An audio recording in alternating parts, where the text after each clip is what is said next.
对战俄罗斯，英国已进入战备状态。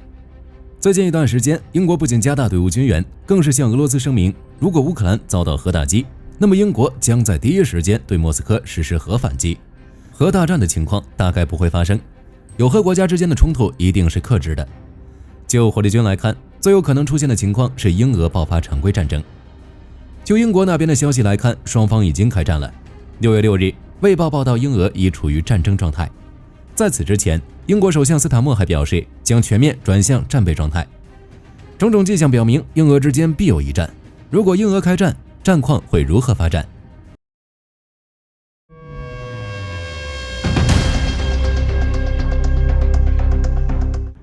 乌俄战争爆发后，英国一直积极援助乌克兰。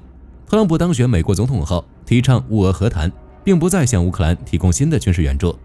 于是，欧洲顶上去了，英国也加大了援助力度。在2025年2月，斯塔默就宣布准备必要时向乌克兰派遣部队。在这个时期，英国的目的是为乌克兰提供安全保障，也就是维和部队，并不是与俄罗斯直接作战。不过，在6月6日，卫报报道了一篇俄罗斯正与我们处于战争状态的文章。这个说法是菲奥娜希尔提出来的。在特朗普首任总统任期中，他曾担任特别顾问。在卫报的解读中，这个我们特指英国，而不是整个欧洲。核心思想就是特朗普治下的美国已经不可靠。之后，星期日《泰晤士报》、《每日邮报》等媒体都开始宣扬俄罗斯已对英宣战，英国正与俄交战。一般情况下，这种没有官方证实的消息不会有媒体关注。但是在6月1日，斯塔默在《太阳报》上发表文章，正式宣布英国将全面转向战备状态，并以战时速度推进国防现代化。之后更是发布了144页的战略防御评估报告。在这份报告中，俄罗斯被列为头号威胁，这就相当于为英俄开战提供官方背书。只是在2016年，《金融时报》就报道，英国将军理查尔德·巴隆斯称，若俄罗斯进攻，英国军队无力抵御，部队编制不足，且只注重购买昂贵的设备，不扩充其数量。2024年3月，英国国防副参谋长罗伯特·马格万则表示，如果和俄罗斯作战，英国撑不过2个月。事实真的是这样吗？就英国的情况来看，马格万所说的撑不过2个月也不是没有道理。英国的弹药、武器储备都不高，导弹防御系统上也有漏洞，需要投入更多的资金。英国下议院国防委员会也进行过一项调查，结果显示，英国的武装部队尚未做好与俄罗斯开战的准备。英国国防大臣格兰特·沙普斯则表示，如果与俄罗斯发生冲突，应该由北约盟国共同作战，而不是由英国独自应对。就英国当前战力来看，陆军规模大幅萎缩，大批老兵退役，新招募的士兵数量很难补足缺口，正规部队人数达到多年以来的最小规模，难以应对大规模冲突。同时，由于缺少坦克、火炮等武器装备，在英国各军种的现代化程度中，陆军是最低的。如果不进行紧急改革，并大幅增加武器弹药库存，那么英国政府永远无法实现战争准备。之所以出现这种情况，主要与英国的政策有关。冷战结束后，没了苏联这个大敌，欧洲各国的举动很一致，削减国防开支，裁减部队，这样做也没错。但问题在于，英国裁得太猛了。近年来，英国在裁军的道路上一去不复返，其当前的军队规模可以总结为4个字：迟早要完。21世纪初期的一系列裁军计划中，使得英国海陆空三军的规模不断缩减，陆军是缩得最狠的那个。在2021年的裁撤计划之前，英国陆军额定编制是 8.25 万人，实际只有 7.65 万人服役。33个英军步兵营中有32个员额不足，即便是精英级别的苏格兰近卫步兵团也一样没有满编。在裁撤计划之后，英国陆军就剩 7.25 万名士兵，这是1714年以来英国陆军规模最小的时候。按照原来的计划，到2030年还要再减少2500人，使英国陆军总人数缩减至7万人以下。在1707年英国陆军成立的时候，人数大约为7万人，这下真的是向老祖宗看齐了。不过最惨的还是皇家海军陆战队，在裁撤计划中彻底改组为一支全新的突击队，类似 SAS、SBS 类似的特种任务部队。这些省下来的经费则被投入到无人化作战和网络作战当中。对于英国来说，陆军战力的影响并不大，旁边就是英吉利海峡，与其他国家没有地面接壤，陆军具备快速作战能力就足够了。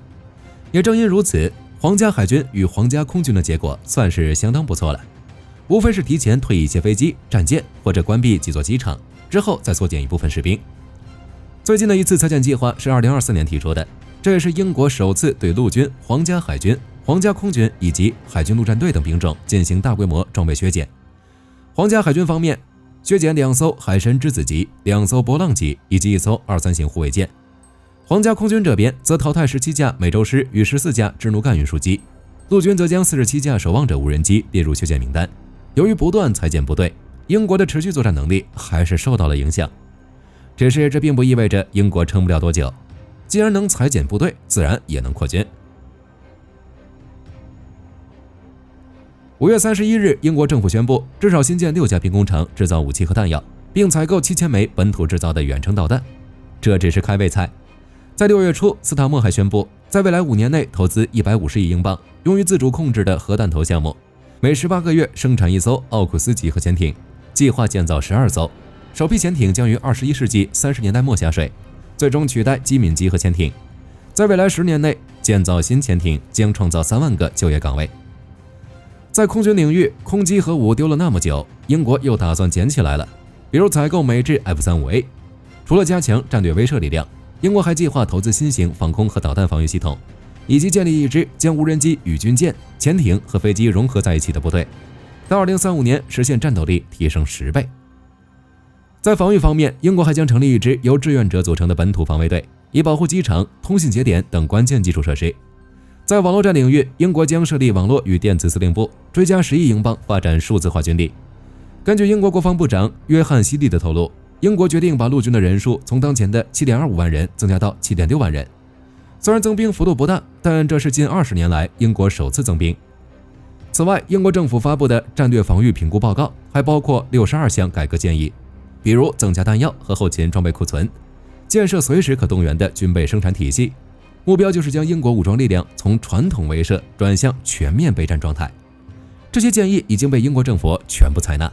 除了扩军之外，英国的实力也是一方面。其军队规模不大，那是因为英国要的就是小而精。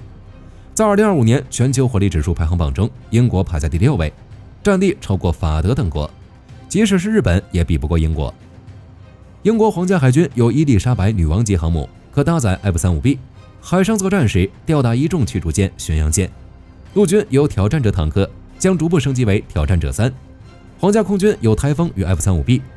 在英国这边 ，F-35是海空通用，与俄罗斯作战时，制空权已经可以保证了。水下也有自己的核潜艇。英国是一个合法的核武装国家，实在不行，那就3叉戟出击，大家都别玩了。就以上情况来看，尖端装备一个都不缺，这也是为什么英国军队的规模不大，战力却依旧能排到世界第6。只是英国的战略防御评估报告显示，其国防体系存在漏洞。如果2025年爆发战争，英国可能在俄罗斯的打击下陷入瘫痪。报告指出，实际作战时，俄罗斯会以无人机、巡航导弹和弹道导弹对英国进行饱和式打击。皇家海军的3大核心基地普茨茅斯、普利茅斯和克莱德港一个都不会放过。塞浦路斯的阿克罗蒂里空军基地跑道也会被锆石或匕首这种高超音速导弹轰炸。这些战略要地一旦瘫痪，英国皇家海军的伊丽莎白级航母、皇家空军的台风战机将彻底沦为靶子。钻井平台、水下电缆、卫星通信和商船也将被俄罗斯列入攻击清单，潜在的破坏可能会严重影响国家经济。报告还警示，俄罗斯会发动大规模的网络攻击，瞄准政府机构、股票交易所、通讯网络以及其他关键基础设施，以瘫痪整个英国的运作能力。就战力来说，英国的扩军计划还未实施，那些新建的兵工厂以及计划采购的远程武器，不是一时半会儿就能完成的。根据英国天空新闻网的报道，这些军工厂建设的时间表、选址、政府拟采购的7000件远程武器型号，缺乏详细落实方案，并且根据卫报的报道，英国国防大臣约翰希利6月1日承认，任何扩大英国军队规模的计划都必须等到2029年大选之后才能实施。不过，仅凭当前战力，英国也不至于那么惨。战略防御评估报告里的场景大概是最坏的情况，那么英俄爆发冲突，真实情况会是如何？就当前的战争形势来看，如果英俄双方爆发冲突，远程打击会成为俄罗斯的主要手段。在防空领域，英国的确存在一定的短板。对外宣称的话，英国肯定表示拥有海陆空一体化多层防空反导系统，但实际上，英国智库的专项报告以及北约2025年发布的战备检查报告显示，在应对无人机与弹道导弹时，英国防空反导体系存在缺点。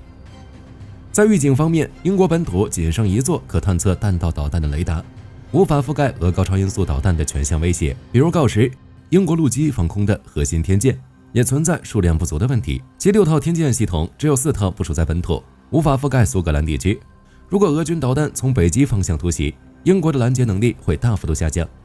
舰载防空方面，6艘4-5型驱逐舰中只有2至3艘可以作战。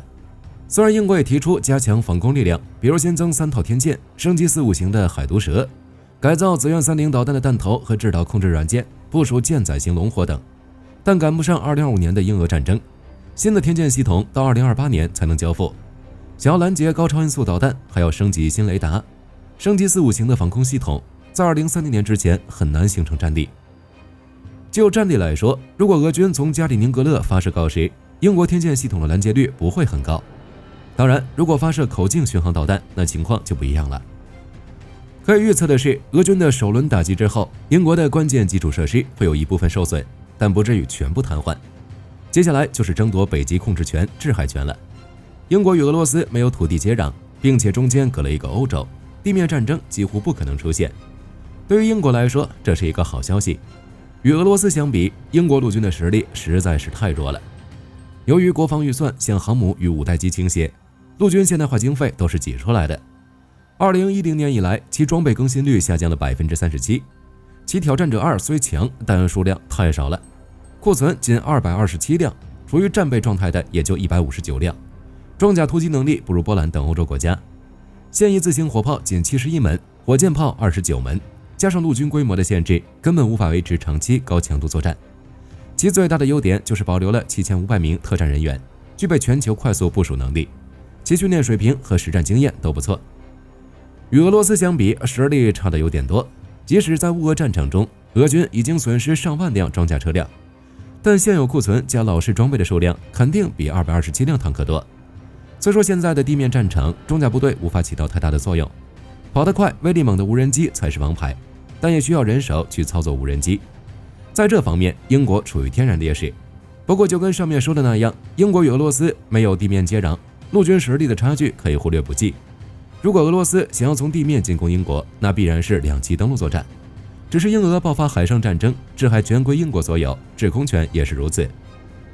海上作战时，英国的双航母伊丽莎白号以及威尔亲王号携带23型护卫舰、4-5型驱逐舰与若干补给舰与潜艇，组建航母打击群。俄罗斯这边就一个北方舰队，最强的也就是光荣级巡洋舰。至于库兹涅佐夫号航母，估计早就烂在船厂了。现代海战有航母的一方占据绝对的优势，舰载机凭借高速灵活的特点，可以对敌方目标进行精确打击，更别说这个舰载机还是 F-35B， 对付北方舰队无人艇都不需要， F-35B 上去飞几圈就行了。空中作战时，英国的 F-35B 属于海空军共享，皇家空军也能用，虽说数量不多，但质量足够。部分台风已完成 Tranche 3升级，具备超视距打击能力，配合流星中距弹可以压制敌方空域，加上 F-35B 构成欧洲最先进的双重空中打击体系，C-17运输机与 A400M 也能构成72小时全球响应链。不过需要注意的是，即使英国拥有制海权、制空权，也无法攻入俄罗斯本土。E3D 退役之后，英国皇家空军就进入预警机空白期，原本计划使用E7弥补这个空缺，但美国那边出意外了，正考虑使用卫星预警体系取代E7。英国未来的空中预警能力很可能一直保持空白期，贸然冲进俄本土危险性很大。在经过一系列裁减计划之后，英国皇家海军的2栖战力已经崩溃。海神之子级船坞登陆舰退役后，没有后续替代计划，登陆作战能力基本为零。就火力军来说，单凭空军与海军能力，英国完全可以应对俄罗斯的攻击。只是打仗不仅是依靠战力，还讲究后勤以及弹药库存，在这方面英国就处于弱势了。根据英国自己的说法，弹药储备不足7天的消耗量。在军工领域，英国的确是不断缩小的，国防工业岗位从1996年40万锐减至16.4万，弹药生产线严重依赖美国零部件进口，但这并不意味着无法恢复。其工业水平并不差，BAE 系统是著名的跨国军工企业。罗罗公司是世界第3大航空发动机制造商之一 ，AIM 是全球领先的半导体知识产权提供商 ，TWI 是焊接领域的权威 ，COPE 是超精密机床制造领域的龙头，还有邓禄普、戴森、帝国化学工业等世界级企业。在制造武器这方面，英国完全有这个技术，只要有需要，加强军备并不难。在转向战备状态后，英国新建6家军工厂，实现永不停歇的生产弹药，算是弥补了这个缺陷。能源和物资储备体系也转向战时配给制，民用能源储备从8天增加到30天。技术、弹药库存之类的问题，英国都有实力解决，但是有2个问题是英国无法解决的：战略纵深与资金。因为土地面积不大，在俄罗斯的长期打击下，英国的关键基础设施的受损程度会越来越严重，加上战时状态，运输航道受到影响，英国的持续作战能力明显比不上俄罗斯。其次就是资金，在经过扩军计划之后，英国的兵工厂增加可以解决持续作战问题，增加天舰防空系统可以更好的保卫本土，采购7000枚远程导弹则可以更快的结束战斗。只是英国扩军计划与资金保障存在矛盾，能否实现还是问题。近些年，英国不断裁减部队，主要原因就是没钱。英国政府承诺到2027年把军费占比提高至 GDP 的 2.5%， 但根据英国财政部的评估，想要落实这些潜艇计划和武器升级，而根据北约秘书长的说法，多数成员国支持将军费目标提升至占 GDP 的 5%， 其中 3.5% 用于核心军事支出，其余 1.5% 用于修建道路、机场等，以便快速部署部队。是否执行这个标准，会在北约海牙峰会上讨论。虽然西班牙等国会反对，但是在美国减少欧洲防务的情况下，欧洲各国可能还是会接受。对于英国来说，3%的目标都需要到2034年之前才能实现，3.5% 就不知道到猴年马月了，而且这还是经济允许的情况下。那英国的经济允许这些升级吗？答案很直接，不允许。早在2025年3月，英国预算责任办公室就将英国2025年的经济增长预期由此前的 2% 腰斩至 1%， 经济增长停滞，想要实现军费占 GDP 的 3.5%， 资金缺口很大。那么钱从哪儿来？就英国政府目前的情况来看，与美国的做法差不多，裁员。英国想要通过提高效率、裁减文职人员和简化框架来省钱，这样做大概能省个60亿英镑，但这个说法大概率只是说说而已，这个钱不够。弹药工厂的15亿英镑大概是不够的。按照英国内部估算，如果想要让英国的弹药库满足高强度战争，大概需要花费80亿英镑。还有就是奥库斯级核潜艇，现在还没有公布单艘造价。参考美澳同类项目，每艘需要100亿美元，12艘总成本会远超150亿英镑。如果非要建造，那就会挤压常规战力的投入。最主要的是，如果英国真的等到2034年才提高军费，时间就太晚了。现在很多国家担心俄罗斯可能过几年就能恢复军力，之后威胁北约。按照德国军方的说法，俄罗斯最快到2029年就会重新拥有足够的战力。如果美国在这个时候从欧洲撤军，英国就只能依靠自己了。而英国的扩军计划到2030年代才能实现，甚至还有可能无法实现。总的来说，英国当前的情况是战略防御评估报告提出了不少好建议，英国自己也有复兴军力的潜力，但资金缺口太大，想要实现真正的改革恐怕还不够。仅靠削减民生支出，比如海外援助、公共福利来支持军工，短期内或许没什么问题，但长期不行。所以核潜艇与导弹工厂等核心项目能否顺利执行，谁也无法确定。如果英国经济持续停滞，3.5%的军费目标将被迫搁置。奥库斯级核潜艇舰队以及建造7000枚导弹的目标，或许仅会实现一部分。当然，仅靠英国当前的实力，在短期内足以与俄罗斯作战。世界第6的排名并不是刷票刷上去的，长期作战的话就要依靠北约支援了。2个月的时间足够北约支援抵达英国，或者从东欧攻入莫斯科。好了，这期视频到这儿就结束了。各位觉得英俄作战局势会如何发展？可以在视频下方留言，大家一起讨论。喜欢的话不要忘记点点关注。我是火力军，下期见。